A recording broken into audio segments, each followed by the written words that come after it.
A show based on the facts, honesty, the man, the myth, the legend, Constitutionalist Joseph M. Leonard.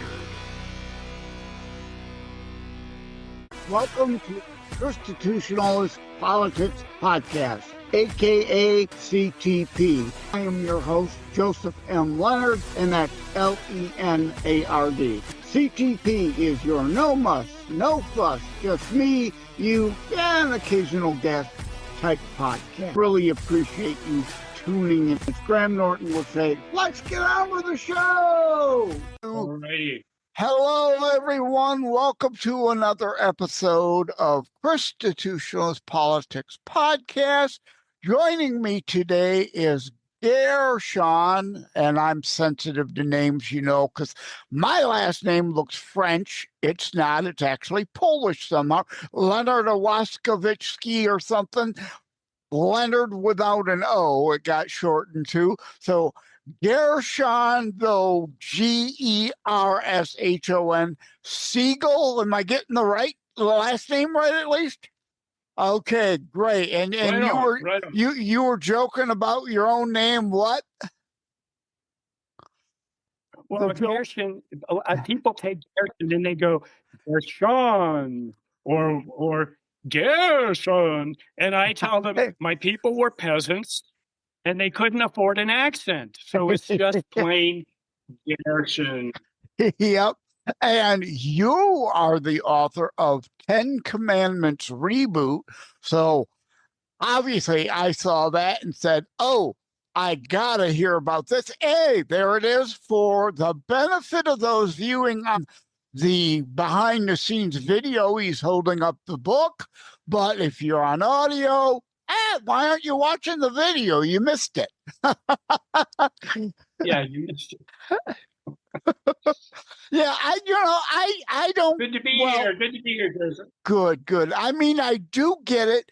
Most people listen to a podcast when they're out and about, but I don't get why people from their homes don't then want to watch the video rather than just listen. But it's the same with Savage Unfiltered I'm on, and I talk to so many other podcasts. They've got video channels, but they don't get any views because people are just so used to only listening. But I like to put up behind the scenes video because, I want them to see you. I want them to see us interacting. Well, it's good to be here. And as long as we're talking about names, do I call you Joe or Joseph? Joseph, please. Yeah, Joseph M. Leonard, because there is a Joseph Leonard out of South Carolina who's also an author. So I try to be, Joseph M. Leonard, because that's what my books are written under, to make sure people understand. But at any rate, before we get to the book, who are you? Where were you born and raised and all that good stuff? Well, before I do that, I just want to say I'm really very touched by the fact that you've written these books. You've written your own books, and two of them are very practical. How to publish a book, which is wonderful for authors, and how to do a podcast. And what a great gift that you've given. So I'm thank you for doing that, and I do plan on getting that podcast book because that's kind of an interesting phenomenon. This is only the third or fourth podcast I've been on, so I'm a newbie. I'm 76 years old. The technology has gotten so far away from me. I'm overwhelmed with it. So thank you for trying to make that plain for us. My how to write a book and get it published, hints, tips, and techniques is also written more like a novel than a self-help guide, because a lot of people aren't interested in maybe authoring their own book, but they should be curious about how does a book doesn't just get a wave of a magic wand and come into existence? Somebody's got to think it up. How does that happen? How do you write it? How do you publish it? How do you market it? All that stuff needed to be out there because there's a million.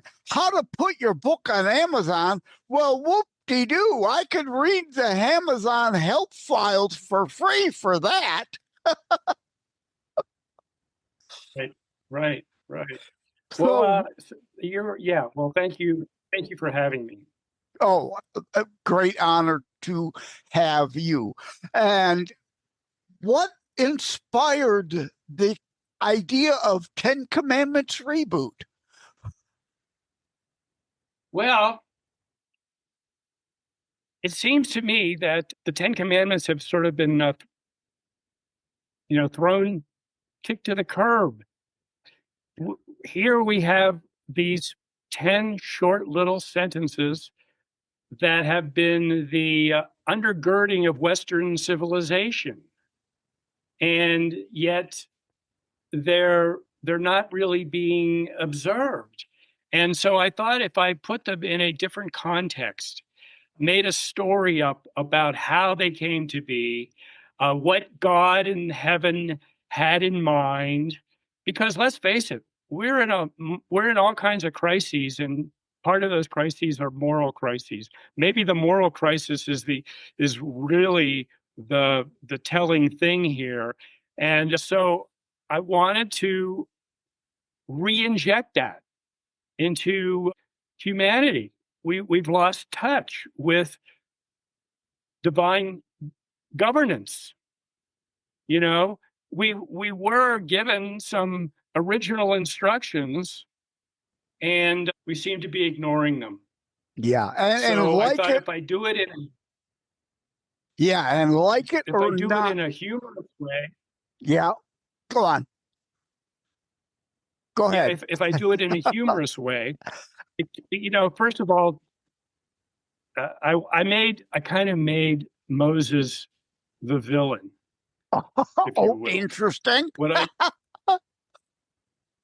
What I did was I said, this is an apology from heaven because they had too much of a hands-off policy for humanity. And they're taking some responsibility as to why humanity has gone so far off the rails and why we're in this place now where we're staring into an abyss and what's going to happen. So I thought, well, okay, first of all, commandments. Who likes to be commanded? I don't like to be commanded. I want to, you tell me, hey, do this. I'm going to well, why? Why do I have to do that? So this apology is basically trying to explain what heaven really had in mind originally, why they picked the Hebrews to receive this message, even though, and I'll tell you something, the Hebrews were not God's first choice. He wanted to go with the Babylonians. Babylonians already had a big empire, and they were going to get the word out much quicker. But there was sort of a democracy going on in heaven, and they had a conclave of the archangels, and some of the archangels wanted the Hebrews, and some of them wanted the Philistines, and on and on. But actually, God went behind everybody's back and tried to enlist the Babylonians, but that didn't work out. So they ended up going with the Hebrews. And as we know, the Hebrews sold their cousins into slavery. So the story goes in the Bible.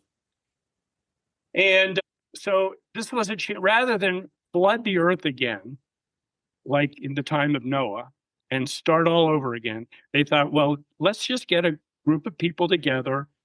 And they ended up being the Hebrews. We'll give them some codes, and they'll be an example for the rest of humanity. And that way we won't have to wipe out the world and drown everybody like so many rats.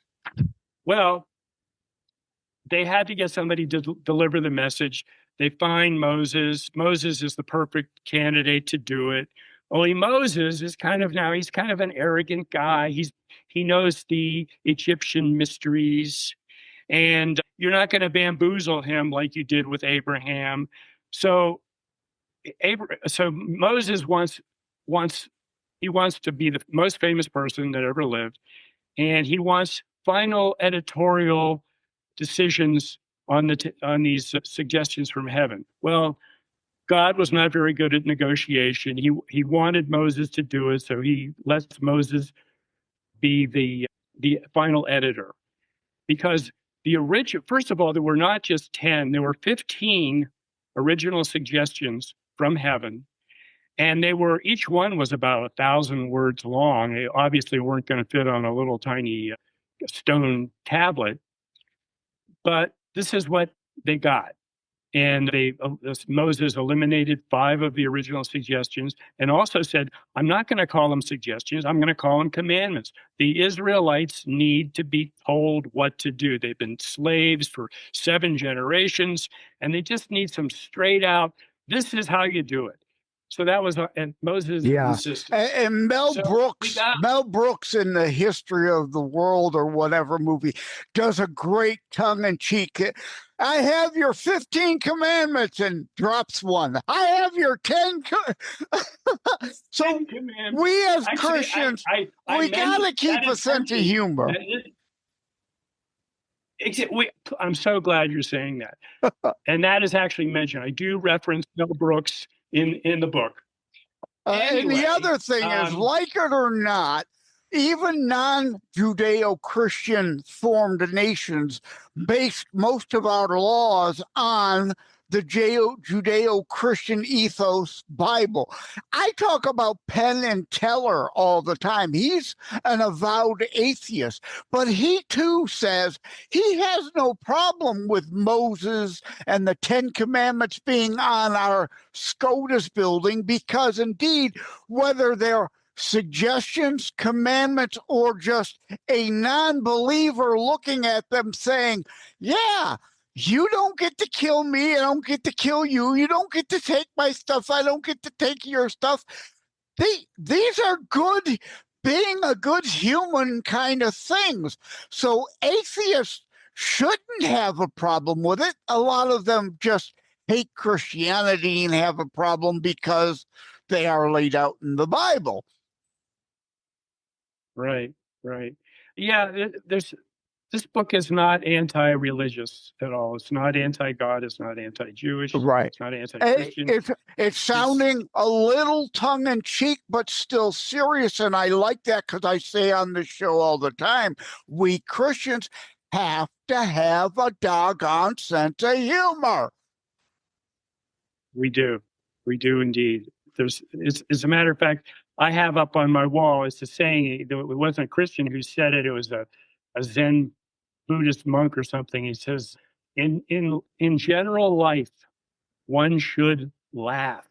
And when one is not laughing, one should be waiting for the next laugh. Yeah, and if we can't laugh at ourselves, we got no business laughing at anybody else.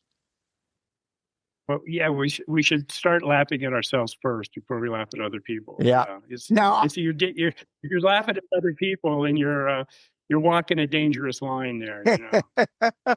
Now, I want to get your take. The original Aramaic, Hebrew, Latin, Greek of the commandment really is "Thou shalt not murder innocents," because Exodus 22:2 alone says, a thief breaks in the night, dealt a fatal blow. You are not guilty of murder. That the intent matters. Killing is different than murder. Stay with us. We'll be right back. It is a myth that terrorism stopped during COVID. Unfortunately, mainstream media opted to prioritize pandemic hysteria over promoting all news. Terrorism continues. Simply hoping that it doesn't affect you is not a strategy. The new book, Terror Strikes, coming soon to a city near you, featured on The Author Show, is now available in paperback from bookstores, online, or as an ebook exclusively through Amazon Kindle. Terror Strikes, coming soon to a city near you by Joseph M. Leonard. Order today.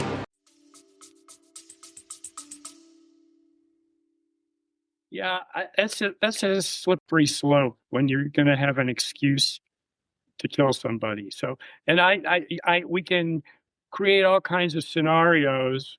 Well, this guy attacked my wife or my child, and I Well, had to that's save them. revenge and retribution, and that's a whole other thing.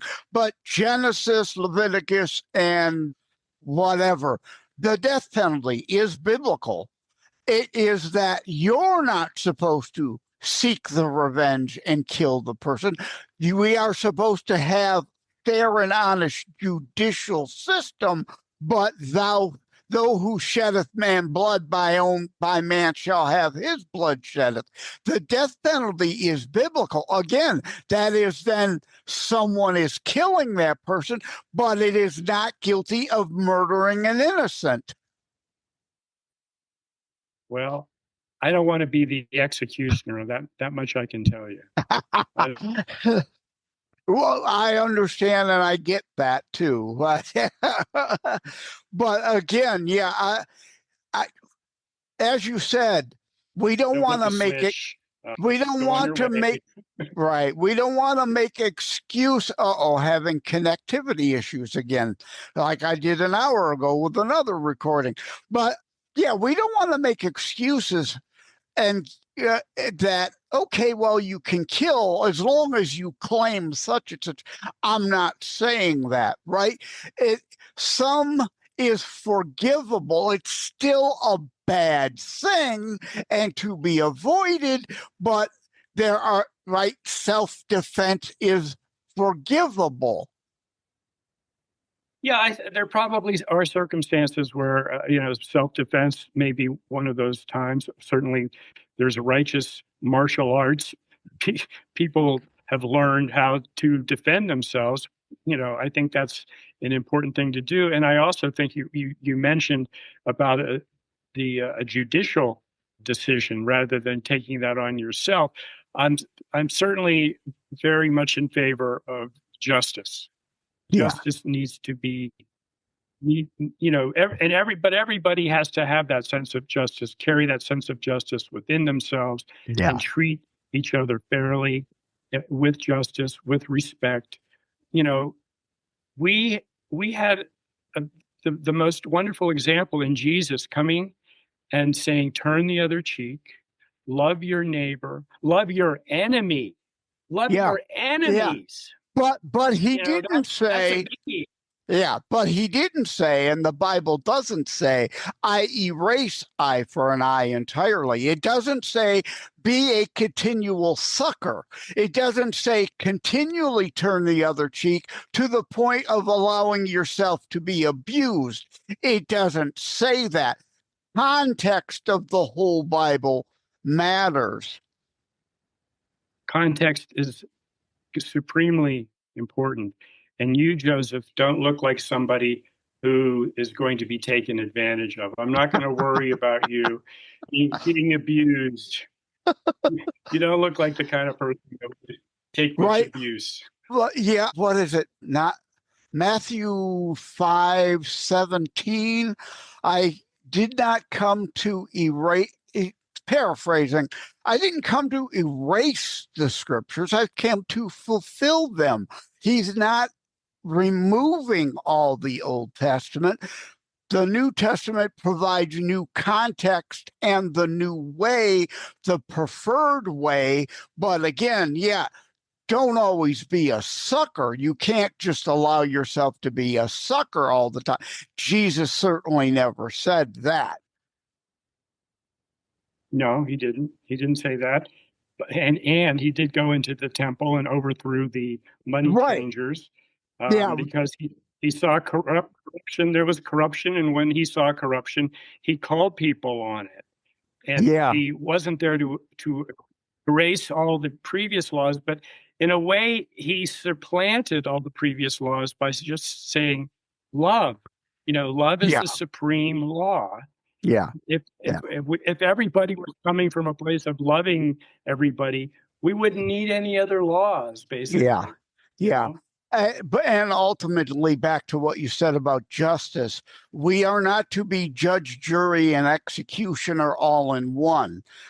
And Right. Matthew 7 is condemn not lest ye be condemned, because there are other scriptures that tell us indeed to judge biblically ourselves equally as well as others, but final judgment is for the Lord.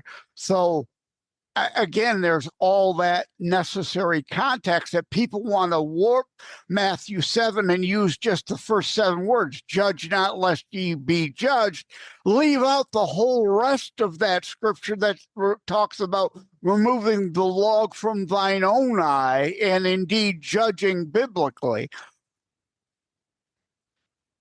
Yep. Yes? I'm a believer in justice, certainly. And I'm also a believer in temperance and self-esteem. So I'm not going to walk on anybody, and I don't want anybody walking on me, using me for a doormat. And we believe in grace and second chances, right? We're all human, we're all frail, we're all flawed, we're all imperfect.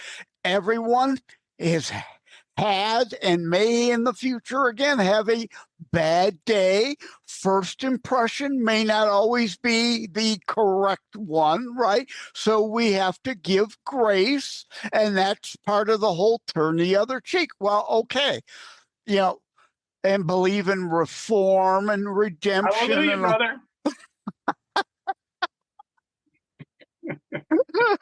Okay, yeah. Well, I quickly took us away from the humor, didn't I? I went to the fire and brimstone. But it's like you said, though, overturning the tables. Matthew 23, fake Christians want just the kumbaya singing around the campfire, Jesus, and ignore all that tough love stuff. Right. Again, there is some that's why the book is written in a humorous way, because there's tough love in it. I tell people I am of the Mary Poppins school of spirituality. Just a spoonful of sugar makes the medicine go down. That's very good. Very good. You have to give a little bit of, you have to be a little entertaining. You have to be a little lighthearted. But there are harsh truths, some of them being we have obligation. When people think this is you're born and you're in a privileged place, and we are in a privileged place, and we have a debt to pay. And people think it's a free ride here, taking up space and eating the resources, consuming the resources. We need to make sure that we are enabling other people, empowering other people, like you did with your books. Wonderful thing.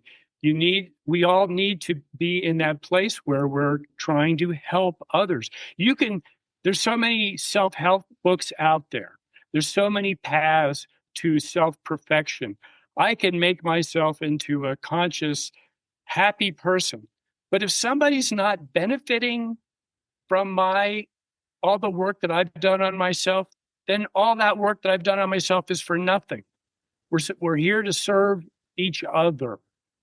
That's my belief, anyway. No, amen. Again, that's biblical. That's in there. That's right. Love our brothers, be our brother's keeper. We're not, though, however, ordered by force to do that. The Bible also makes the distinction between the unable versus the unwilling, who you have no obligation to. And I'm glad you mentioned humor again, because again, an atheist is not going to read my two constitutionalist politics books.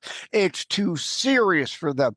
Your book, however, it might be attractive enough because it comes at it in a way that allows them to read it without feeling they're necessarily being preached to, right? Anything like in my What Color is the Sky Really episode, I use that scientific farce. The sky isn't blue. I hate to break it to people who are used to parroting that because that's the accepted norm. No, at night, is it blue? No, the sky is transparent. It appears blue, sometimes orange, sometimes green, based on atmospheric conditions and refraction and reflection of light off our planet. On Mars, the sky would appear red because of the reflection, right? But yet we all say, what color is the sky? Blue. No, wrong. And if you can reach people somewhat tongue-in-cheek like I do through that to get them to recognize, oh, wait a minute, you're right. I didn't really think that through, then maybe they'll wake up to the fact, well, what else hadn't I thought through? But again, anything through humor gets past some people's facade and defenses. Right, right. And yeah, humor is just, well, we would be in sad shape, wouldn't we, if we couldn't laugh, if we didn't have humor. I mean, even the kings of old, they had their gestures. They knew that that was an essential element. So I'm kind of a modern day gangster. And of course, those who hate Christianity accuse us all of having no sense of humor. We're always all uptight and preachy all the time. And that, of course, is not true. Proof in the pudding is this show. Yeah. I'm glad to see that you're such a jocular guy. I was a little nervous, frankly. Oh, were you? Yeah, well, it's a very serious title. And yeah, I trademark constitutionalist because left, right, liberal, conservative, all those put people immediately on connotative defense, right? They have in their mind, oh, liberal, you must be this. Oh, conservative, you. So I invented constitutionalist. You're either a Christian or you're not. You either understand the context of the Bible or you don't. And unfortunately, there are a lot of Matthew 23s, again, just want the hippie version of Jesus and ignore all the commandments kind of parts, the tough love. They don't want to be bothered with that. Okay. So, you got any other questions for me? I got a question for you. Sure. Go ahead. A question for you. Are you going to read my book? You know what? I'm not sure. I'm not going to blow smoke and say, oh, absolutely. Because we're not supposed to lie either. So I'm not going to string you along and say I am or I'm not. I am very interested in it. I like it. And my then next obvious question is, do you have another something similar in the works? Well, I'm working on another book. It is not similar. Now, my first book that I wrote 30 years ago and self-published is still available, but it is not. It is similar in a way because that book was called Paradigms. It is called Paradigms Lost. Paradigms. Oh, there! Lost. Hey, for those on the behind-the-scenes video viewers, they can see that. Yeah. Uh-oh, I think you froze there for a second. So let me. Millennium. By God. Yeah. Okay. And the other reason I don't like to say I'm going to read other people's stuff is because I personally worry about anything subconsciously creeping into my own works if I'm reading a bunch of other people's stuff. You know what I mean? Well, so you have a fear of other people's opinions Oh, no, and other no. people's ideas? Boy, has that come out wrong. No, I agree or disagree with someone else's stuff. It might accidentally get buried in a part of my brain. I don't want to subconsciously, accidentally plagiarize, if you must, somebody else's work because didn't overtly recall I read it in your book and I'm typing it out as if thinking it was my great idea. Does that make it clear? Oh, I see. Well, I'm not. I'm not. Yeah, that's a little clearer. I'm not at all. Because for me, anything I've ever written, it's no matter how original it may seem.